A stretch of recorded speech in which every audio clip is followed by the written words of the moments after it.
Assalamualaikum everyone. So today's topic is cranial nerves and vessel pathways.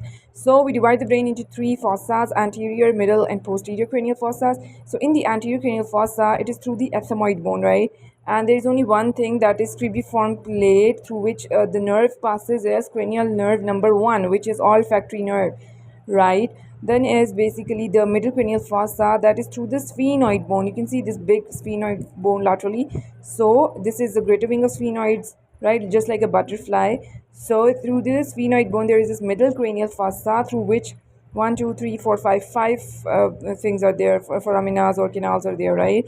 So number one is the optic canal. Optic canal, as the name indicates, optic. So optic nerve, which is cranial nerve number 2, that passes through it along with that of ophthalmic artery. So this is, you need to remember that although it doesn't start from optic, but ophthalmic arteries जो है ना इसमें से pass करती है, while ophthalmic nerve was above, right? It passes through cribriform plate. So ophthalmic artery passes through optic canal. Next comes the superior orbital fissure.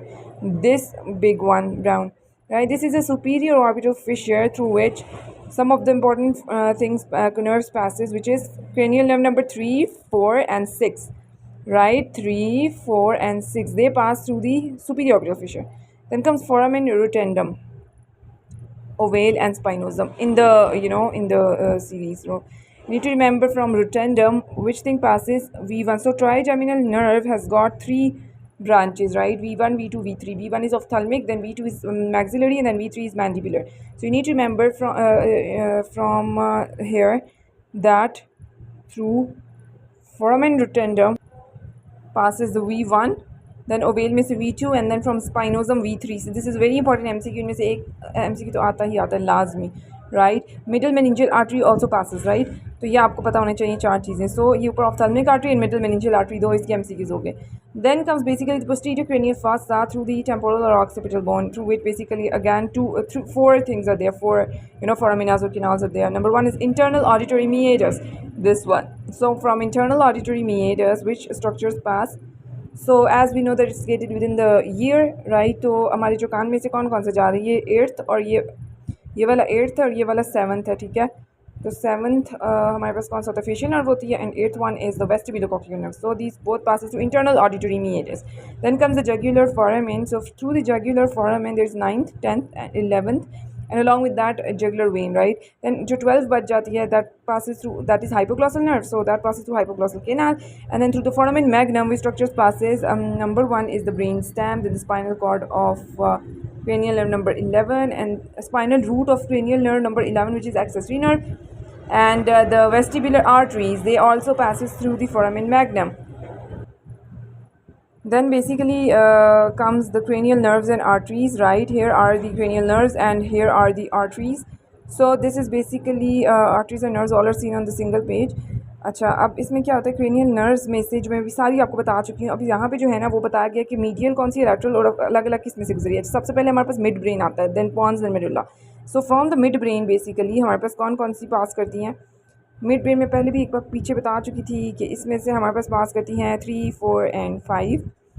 अच्छा, जो mid brain के मीडियल एस्पेक्ट्स में से निकलती हैं 3 आगे से और 4 पीछे से, यानी ऑक्यूलोमोटर नर्व उसके एंटीरियर एस्पेक्ट से निकलती है और fourth trochlear nerve midbrain के ना पीछे से पोस्टीरियर एस्पेक्ट से निकलती है. So this is one is also an MCQ. Then उससे जो laterally aspect, laterally midbrain से कौन सी निकलती है, ट्राइजेमिनल नर्व, ठीक है, ये आपको बताना चाहिए.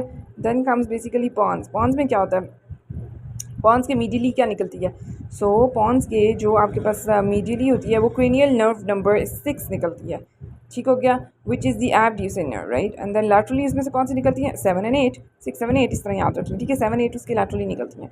फिर आ जाता है मेडुला ऑब्लोंगेटा नीचे, ठीक है, उसकी लैटरली आपके पास 9, 10, 11 निकलती हैं, लेकिन जो हाइपोग्लॉसल नर्व होती है ना वो उसके मीडियली निकलती है, ठीक है. सो एक एक याद कर लें कि मिड ब्रेन मेडुला में से जो आपके पास मीडियली सेंटर से कौन सी निकलेगी, हाइपोग्लॉसल. फिर पॉन्स में से सेंटर से कौन सी निकलेगी, this one, which is the abducent nerve, ठीक है. और इसी तरह मिड ब्रेन में से कौन सी निकलेगी, सेंटर से आगे से ऑक्यूलोमोटर, पीछे से ट्रोकियल. ये याद हो गया. Then this was basically something जो मैं आपको already explain circle of Willis का कर चुकी हूँ कि आर्टरीज होती हैं. ये वाली एंटीरियर स्पाइनल बताई थी, पाइका बताई थी, वर्टिब्रल बताई थी, आइका बताई थी. फिर आपके पास ये बेजिलर बताई थी, इसके साथ साथ जो निकल रही थी एक लेब्रिनथाइन भी यहाँ से निकलती है. फिर हमने सुपीरियर सेरिबेलर बताई थी, पोस्टीरियर सेरिब्रल पीसीए बताई थी, फिर एंटीरियर कम्युनिकेटिंग भी बता दी है, anterior choroidal, internal carotid, then middle cerebral artery, पीछे ophthalmic artery, anterior communicating and anterior cerebral artery, सारी मैं आपको बता चुकी हूँ पिछले लेक्चर में. इसका बिल्कुल जो पिछला पार्ट है ना, in that basic video, right? Okay, then comes basically all the cranial nerves with their functions and with their type, whether they are sensory, motor or mixed, right? तो साथ ये निमोनिक इन्होंने बनाया हुआ है, लेकिन कुछ लोग निमोनिक के थ्रू भी याद करते हैं, कुछ लोग ऐसे ही, मतलब मैं निमोनिक के थ्रू नहीं, मैं समझ के याद करती हूँ खासतौर पे इनको, ठीक है, क्योंकि हर चीज़ का तो निमोनिक नहीं याद रहता ना। देन नंबर 1 मैंने बताया था ऑल्फैक्टरी है, फिर 2 ऑप्टिक है, ठीक है। अच्छा, ऑल्फैक्टरी का क्या काम होता है हमें पता है, स्मेल के लिए होती है, ठीक है। And this is only cranial nerve without thalamic relay to cortex, ठीक है। थैलेमस में इसका सिर्फ और सिर्फ रिले नहीं होता, बाकी हर चीज़ का होता है, ये मैं पहले भी बात बता चुकी हूँ, ठीक है। स्मेल लेसन है ना, तो ये सेंसरी होती है, ठीक है। Okay, comes the optic nerve, the second one. Optic nerve is for vision, है हमें पता है, ठीक है। और ये भी विजन हम देख रहे हैं, ठीक है। This is also a sense, तो ये आपके पास सेंसरी आ जाती है, ठीक है। उसके बाद आ जाता है ऑक्यूलोमोटर नर्व। ऑक्यूलोमोटर नर्व एक इंपॉर्टेंट चीज़ है, ठीक है। अब ये हमारे पास मोटर है, कैसे भाई, हमें पता है कि हमारी ऑक्यूलोमोटर नर्व जो है ना 3 है, और ये आई की मूवमेंट कराती है, ठीक है। इसमें सारे मसल्स जो होते हैं ना ऑफ द आई, उनको सप्लाई करती है। जो चीज़ मसल को सप्लाई करेगी वो मोटर ही नेचर होगी, ठीक है। जैसे ये प्यूपिल की कंस्ट्रक्शन में इंपॉर्टेंट रोल प्ले करती है via sphincter pupillae muscle, accommodation reflex के अंदर काम करती है वाया द सिल्यूरी मसल्स, ठीक है। उसके अलावा आईलिड्स जो है हमारी, उनको ओपन करती है via the levator palpebrae superioris muscle, ठीक हो गया। Then comes the trochlear. Trochlear जो बताएं पॉन्स के आगे से गुजरती है पीछे से, ये आप कमेंट में बताएं, ठीक है। सो इट बेसिकली पासिस पीछे से from the posterior aspect of the pons, ठीक है। ये बहुत इंपॉर्टेंट एमसीक्यू, राइट। देन हमारे पास ये भी आई की मूवमेंट में हमें पता है कि ट्रोक्लियर नर्व जो होती है वो क्या कराती है, वो भी आई की मूवमेंट कराती है, और ये सप्लाई करती है सुपीरियर ऑब्लीक मसल को, ठीक है, जो डाउन एंड आउट गेज कराता है। फोर्थ नर्व भी हमारे पास मोटर हो गई, हमें पता चला। इसी तरह साथ ही abducent भी पढ़ लें, वो भी मोटर है, क्योंकि वो लैटरल रेक्टस मसल को है। अच्छा, बीच में आ जाता है ट्राइजेमिनल नर्व, ठीक है। ये जरा मिक्स नर्व होती है, सेंसरी भी होती है, मोटर भी। क्यों? क्योंकि हमें पता है इसकी 3 कंपोनेंट्स है, V1, V2, V3 and it is cranial nerve number 5। तो इसमें बेसिकली सारे के सारे मसल्स और मैस्टिकेशन को सप्लाई करती है हमारी, जो हमारे फेस की सेंसेशन लेके जा रही थी, इसलिए सेंसरी हुई, ठीक है। वाया ऑफ्थेल्मिक मैक्सिलरी मैंडिबुलर, वही V1, V2, V3 ट्राइजेमिनल के थ्रू ना सेंसेशन फेस की लेके जा रही थी। बाकी मसल्स और मैस्टिकेशन को सप्लाई करती है, जो मैं आगे बताऊंगी कौन कौन से होते हैं अगले पेज पे, ठीक है। फिर आपके पास सोमैटो सेंसेशन फ्रॉम दी, आपके पास सेंसेशन लेके जाती है फ्रॉम एंटीरियर 2/3 ऑफ द टंग, ये आपको पता हो, ठीक है, फेस के साथ साथ टंग की भी। इसके अलावा तो ये पूछते होते हैं एंटीरियर 2/3 ऑफ द टंग से जो है ना आपके पास जनरल सेंसेशन कौन लेके जा रहे हैं, वो ट्राइजेमिनल नर्व लेके जा रही थी, ये एमसीक्यू है। दूसरा पूछे जाते हैं टेस्ट की सेंसेशन कौन लेके जा रहा होता है, तो वो अलग से chorda tympani branch of the facial nerve लेके जाती है, आप लोग नोट कर लेंगे एमसीक्यू, राइट। इसके अलावा जो आपके पास एक टेंसर टिम्पनाई मसल को सप्लाई करती है trigeminal nerve, right, TT, tensor tympani muscle को ट्राइजेमिनल नर्व से, ये बहुत इंपॉर्टेंट एमसीक्यू है, ठीक है, एक्सेप्शन वाला ना। तो ये डैम्पनिंग ऑफ लाउड नॉइजेस कराता है, ये जो बहुत ज़्यादा लाउड नॉइजेस हो उनको सिर्फ डैम्पिंग करा देता है, कम करा देता है। तो ये टेंसर टिम्पनाई का काम है। तो इसको ट्राइजेमिनल की ना कुछ बातें आपको याद हो गई, ठीक है। कुछ सेंसेशंस पता चल गई कि मुंह को सारा, और साथ साथ एंटीरियर 2/3 ऑफ द टंग, और साथ पता चल गई कि मसल्स में मैस्टिकेशन के सारे muscles along with that 1 extra T tensor tympani. अगला आ जाता है हमारे पास फेशियल नर्व नंबर 7, ठीक है। अब ये भी आपके पास मोटर नर्व, मतलब मिक्स नर्व है, सेंसिटिव भी और मोटर भी। कैसे? फेस के जितने भी मसल्स होते हैं ना उनको सप्लाई करती है फेशियल नर्व। एक सेंसेशन की बात नहीं की, मसल्स की बात की, सेंसेशन तो ऊपर वाली लेके जाती है ना ट्राइजेमिनल। अच्छा, जितनी भी मूवमेंट्स होती है ना वो करा ली, ठीक है। उसने आंखों को जो है ना वो बंद कराना किसका काम होता है, आइज़ को बंद, हम आंखें बंद करते हैं ना, वो फेशियल नर्व के थ्रू होती है। ऑर्बिकुलरिस ऑक्यूलर मसल को सप्लाई करती है, ठीक है। देन कम्स द ऑडिटरी, जो वॉल्यूम की मॉड्यूलेशन होती है बाय द स्टेपिडियस मसल, ठीक है। ये एक स्टेपिडियस मसल होता है, ये फेशियल नर्व सप्लाई करती है इसको। फिर मैंने बताया ना test from the anterior 2/3 of the tongue via chorda tympani branch of the facial nerve. Then मैंने आपको बताना था कि लैक्रिमेशन, जो आंसू निकलते हैं, सलाइवेशन, जो हमारी सलाइवा निकलता है, ठीक है। ये कहाँ से निकलता है? सलाइवा भी जो सब मैंडिबुलर, सब लिंगुअल ग्लैंड्स में से निकलते हैं ना, वो भी क्रेनियल नर्व नंबर 7 के थ्रू निकलता है, ठीक है। ये एमसीक्यूज आते होते हैं, ठीक है। उसके बाद आ जाता है हमारे पास 8th नर्व। 8th नर्व हमारा जो है ना सुनने में, सुनाई देने में होती है, ठीक है, तो हियरिंग में, और इसके अलावा बैलेंस में, तो ये भी सेंसरी होएगी, ठीक है। इसके अलावा जो ग्लॉसोफिंजियल नर्व होती है 9th वाली, इसके बारे में बताना चाहिए, ये भी मिक्स होती है। कैसे भला? ये आपके पास, अब याद रखना, टेस्ट सेंसेशन लेके जाती हो गई, लेके जाती है। और इसके अलावा जो ये करती है, वो क्या करती है, ये फेशियल नर्व जो है ना, मैंने बताया था, फेशियल नहीं, हम लोग यहाँ पे थे। अच्छा, यहाँ पे पोस्टीरियर 1/3 ऑफ द टंग से सेंसेशन और टेस्ट लेके जाना। इसके अलावा स्वॉल्विंग, ठीक है, उसमें। इसके अलावा salivation from the parotid gland, वो वाला। अब ऊपर जो सलाइवेशन का पड़ा था from the sub mandibular and sublingual gland, वो था, तो वो थी बाय द फेशियल नर्व, ठीक है। ये देखिए, सलाइवेशन बाय सब मैंडिबुलर सबलिंगुअल, 3 होती टोटल ग्लैंड्स हमारे। जो तीसरा पेरोटिड ग्लैंड है उसमें जो है ना सलाइवेशन होती है बाय द ग्लॉसोफेरिंजियल नर्व, ठीक है। Then also monitoring the carotid body and sinus chemo and baroreceptors and elevation of the pharynx by the stylopharyngeus, तो एक ही मसल होता है stylopharyngeus muscle that is being supplied by the glossopharyngeal nerve, ठीक हो गया। तो उसके बाद जाता है वेगस नर्व। अच्छा, वेगस नर्व हमारे पास क्या होती है, ये भी मिक्सड होती है नर्व, ठीक है। ये आपके पास स्टेज लेके जाती है फ्रॉम द सुप्राग्लॉटिकल रीजन, ठीक है। इसके अलावा स्वॉल्विंग में, इसके अलावा सॉफ्ट पैलेट के एलिवेशन में, ठीक है। इसके अलावा मिड लाइन यूविला को, talking cough reflex parasympathetic to the thoraco abdominal viscera, बाकी ये केओटा कोड मॉनिटर करती, ठीक है। तो ये आपके पास ये भी मिक्सड होती है nerve. Then comes the accessory nerve जो कि 11th होती है, ठीक है। ये आपके पास हेड को टर्न कराती है, ठीक है। शोल्डर की श्रगिंग कराती है, बाय विच नर्व, शोल्डर की श्रगिंग कराती है बाय एक्सेसरी नर्व, ठीक है। इसके अलावा जो है ना एससीएम और ट्रेपीजियस, ये दोनों इसमें रोल प्ले करते हैं। स्टर्नोक्लीडोमास्टॉइड एंड ट्रेपीजियस, इन दोनों को ये सप्लाई करती है, ठीक है। This is a purely motor nerve, ठीक है। दोनों मसल्स को सप्लाई कर रही है। देन हाइपोग्लॉसल नर्व आपके पास टंग की मूवमेंट कराती है, उसकी मसल्स को सप्लाई करती है, जिसकी वजह से ये भी मोटर नर्व हो जाती है, ठीक हो गया। Then basically comes the cranial nerve के रिफ्लेक्स, ठीक है। हमें पता है कि अकोमोडेशन रिफ्लेक्स जो हमारी आंखों में होता है, और इसके अलावा जो पिपिलरी रिफ्लेक्स हमारी आंखों में होता है, उसका जो आफ्रंट पाथवे होती है, और यहाँ पे इफ्रंट लिखी हुई, जो आफ्रंट मतलब जो लेके जाती है ना, सबसे पहले वो आपके पास सेकंड नर्व होती है जो आंखों की होती है, ऑप्टिक नर्व। और आपके पास जो फिर वापस लेके आती है ना, वो थर्ड नर्व जो सप्लाई करती है ना मसल्स को, हमारे आइज़ की मूवमेंट को, वो थर्ड ऑक्यूलोमोटर नर्व होती है। इन दोनों का सेम है, ये याद रखना, 2 and then 3। Then comes a cornea. अच्छा, कॉर्निया की ना बड़ी डिफरेंट सी चीज़ है। कॉर्निया हमारे बिल्कुल सामने ट्रांसपेरेंट है ना, तो याद रखना जो फेस की सेंसेशंस कर रहा था ना, जो नर्व दैट वाज कौन सी नर्व थी बताएं, ट्राइजेमिनल नर्व, ठीक है। उसकी जो पहली वाली V1 ऑफ्थल्मिक डिवीजन होती थी ना, तो वो बेसिकली उसकी जो नेजल सिल्यूरी ब्रांच होती है ना, वो जाती है, वो कॉर्निया की लेके जाती है, और फिर जब वापस आता है ना, तो वो आपके पास फेशियल नर्व के थ्रू बायलैटरली जो है ना वो वापस आता है, ठीक है। Temporal and zygomatic branches of the facial nerve जो कि ऑर्बिक्युलरिस ऑक्यूलाई मसल को सप्लाई करती हैं, ठीक है। तो जाता है V1 ऑफ ट्राइजेमिनल नर्व, और फिर आता है फेशियल नर्व के थ्रू, ठीक है। उसके बाद कफ आ जाती है, हमारी जो कफ होती है ना रिफ्लेक्स, वो मारा जाता है ही वेगस नर्व के थ्रू है सारा, दोनों, ठीक है। और जो गैग रिफ्लेक्स होता है वो आपके पास 9th लेके जाती है और 10th वापस लाती है, ठीक है। तो 9, 10।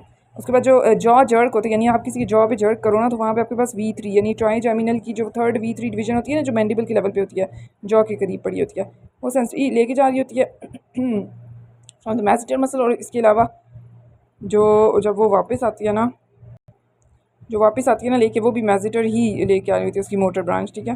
उसकी वजह से लैक्रिमेशन जो आंसू निकलते हैं वो आपके पास V1। Loss of reflex does not प्रीक्लूड emotional tears, ठीक है। एक बात ये, और दूसरी कि V1 जो है ना लेके जाती है, और कौन सी लेके आती है, इफरेंट कौन सी होती है, 7th वाली होती है, ठीक है। और ये पिपिलरी अकोमोडेशन का सेम था, 2 and then 3। Okay, then comes muscles of mastication. ये मैंने आपको बताया था, they are all supplied by the trigeminal nerve, cranial nerve number 5। 3 मसल्स जो हैं आपके पास जो कि जॉ को क्लोज कराते हैं, वो कौन से होते हैं, जॉ को बंद कराने का मतलब है मुंह को बंद कराना, यानी जब हम M बोलते हैं, M तो मुंह बंद हो जाता है, और जब L बोलते हैं तो मुंह खुल जाता है। तो जब M बोला मुंह बंद हुआ, यानी कि जो मसल्स मुंह को ये जॉ को बंद कराते हैं वो आपके पास 3 होते हैं, मैजिटर, टेम्पोरालिस और मीडियल टेरिगॉइड, M से मीडियल टेरिगॉइड। और जो लैटरल टेरिगॉइड होता है ना, L वाला, वो ओपन कराता है माउथ को, ठीक है, बाय प्रोट्रूडिंग जॉ। तो जॉ को प्रोट्रूड कौन कराता है, ये लैटरल टेरिगॉइड कराता है, ठीक है। मैक्सिमम MCQs ना लैटरल टेरिगॉइड के बनते होते हैं, ठीक है। और ये सारे के सारे वो बताया कि V3 से इनोवेट होते हैं, which is mandibular branch of the trigeminal nerve, ठीक हो गया। ये आपको जो है ना, ये वाला जो इस जगह पे पड़ा होता है वो मैजिटर होता है, ये ऊपर पूरा का पूरा टेम्पोरालिस होता है, जो कि रिट्रैक्ट भी कराता है, ठीक है, जॉ को। अच्छा, इसके अलावा यहाँ पे जो अंदर की तरफ पड़े होते हैं ना, लैटरल टेरिगॉइड और मीडियल टेरिगॉइड, जब हम इस मैजिटर को हटाएंगे तो फिर, ठीक है। उसके बाद आ जाती हैं द स्पाइनल नर्व्स। हमारे पास टोटल जो है ना 31 पेयर्स होते हैं स्पाइनल नर्व्स के, ठीक है, जिसमें से आप देखो तो 8 सर्वाइकल नर्व्स है, लेकिन वर्टिब्रा कितने हैं सर्वाइकल के, 7। तो C7 है, और इसके अलावा 12 थोरेसिक है, 5 ये हैं, और 1 कॉक्सिजल है। तो नर्व्स जो आपके पास C1 to C7 नर्व्स होती है ना, ठीक है, वो तो अपने वर्टिब्रा, ये जैसे ये वर्टिब्रा है ना, ये उस जो भी वर्टिब्रा है, जैसे C2 है, इसके ऊपर से इसकी नर्व निकलेगी C2 की, ठीक है। C2 वर्टिब्रा के ऊपर से इसकी नर्व निकलेगी। इसी तरह जब आखिर में C7 वर्टिब्रा तक पहुंचेंगे, ठीक है, तो उसके ऊपर से इसकी नर्व निकलेगी 7th नर्व। और फिर जो एक जो बच जाती है 8th एक्स्ट्रा होती है ना, 8th मैंने बताया था, वर्टिब्री 7 होती हैं लेकिन नर्व्स 8 होती हैं, तो वो उसके नीचे से गुजर जाएगी। तो इसलिए जो है ना अल्लाह ताला ने ऐसे बनाया कि जो आपके पास 8th नर्व होगी ना, उसके लिए जगह बचाने के लिए इसको ऊपर से गुजरना पड़ता है, ठीक है। लेकिन बाकी जितनी भी है ना, ऑल अदर नर्व्स जितनी भी है ना, वो सारी ऊपर से सारी की सारी अपने वर्टिब्री की नीचे से ही निकलती हैं। सिर्फ और सिर्फ जो सर्वाइकल होती है ना, वो अपने वर्टिब्री की ना ऊपर से निकलती है, बाकी सारी ऑपोजिट होती हैं, ठीक है। तो ये देख लो C1 to C7 जो थी वो एग्जिट करती है अबव दी कॉरेस्पॉन्डिंग वर्टिब्रा, ठीक है। और दूसरा जो जैसे C8 होती है ना, वो आपके पास C7 के नीचे से और T1 के ऊपर से गुजरती है, जैसे मैंने बताया। और जो ऑल अदर नर्व्स होती हैं ना, दे एग्जिट बिलो, वो अपने वर्टिब्रा के नीचे से गुजरती हैं। तो ये एक डिफरेंस याद रख लेना सर्वाइकल का। दूसरा जो स्पाइनल कॉर्ड की जो है ना, वो एक्सटेंट हमें बताना चाहिए, लोअर एक्सटेंट वगैरह कितनी है, ठीक है। तो अडल्ट के अंदर स्पाइनल कॉर्ड एंड होता है by lower border of L1 to L2 vertebra, ठीक है, ये बात। दूसरा जो फिर बच्चों में थोड़ा आगे जाके होता है, ठीक है। उसके बाद L3 के लोअर बॉटम में, उसके बाद आ जाता है सब एरिकनॉइड स्पेस, एस से स्टार्ट होती है तो वो खत्म का होती है S2 वर्टिब्रा तक जाती है। लंबर पंक्चर हम कहाँ से लेते हैं, L3 to L4 या L4 to L5। बेसिकली ये लेवल ऑफ कॉर्डा इक्वीना होती है जहाँ पे हमारे पास ज़्यादा नर्व्स को डैमेज करने का खतरा नहीं होता, ठीक है। उसके बाद हमने यहाँ से CSF लेना होता है, ठीक है। और हमें याद रखने का ये तरीका है, देखो ये निमोनिक बना हुआ है, to keep the cord alive keep the spinal needle between L3 and L5। So rhyming words है ना, तो इस तरह थोड़ा सा ये याद रख लिया कि L3 और 5 के बीच में होना चाहिए, whether it's L3 to L4 और L4 to L5, ठीक है। 3 to 5 के बीच बीच में रहना है, ठीक है। That is the safest side कि वहाँ पे कॉर्ड इक्वीना पड़ा होता है, उसका लेवल होता है, ठीक है। ये देख लो यहाँ पे नीडल गई। अच्छा, उसके बाद ये जब नीडल जाती है अंदर तो वो कौन कौन से स्ट्रक्चर्स को पीस करती है, ठीक है। यहाँ से हम लोग देखते हैं सारा का सारा। सबसे पहले हमारे पास स्किन जाएगी, उसके बाद ये फेशिया और फैट पड़ा हुआ है, ठीक है। उसके बाद लिगामेंट्स आ जाते हैं, एक सुप्रा स्पाइनस लिगामेंट होता है, फिर आपके पास इंटर स्पाइनस लिगामेंट होता है, और फिर अंदर जाके आपके पास लिगामेंटम फ्लेवम होता है, ठीक है। Which is a very important, highlight इसलिए किया क्योंकि यही MCQ पूछा जाता है इस पूरे में से कि उसके बाद एपिड्यूरल स्पेस हमारी आ जाती है, ठीक है, ड्यूरा से पहले पहले वाली स्पेस। सो पूछते हैं कि एपिड्यूरल स्पेस में अभी नहीं गई नीडल तो अभी किस चीज़ को उसने पीस किया, लिगामेंटम फ्लेवम को किया, ठीक है। और एपिड्यूरल एनेस्थीसिया जब देते हैं तो कहाँ पे जाके नीडल स्टॉप करती है, एपिड्यूरल स्पेस के अंदर करती है, ये पूछते हैं, ठीक है। उसके बाद जाहिर ड्यूरा मैटर आएगा, एरेक्नॉइड मैटर आएगा, और उसके बाद जो है ना सब एरेक्नॉइड स्पेस आ जाएगी बिटवीन द पाया matter and the arachnoid matter, जहाँ पे जो है ना आपके पास CSF की कलेक्शन होती है। तो ये बेसिकली बस पूछा जाता है, ठीक है। ये कॉर्डा इक्वीना वाली जगह है सारी की सारी, ठीक है, ये पता होना चाहिए, राइट।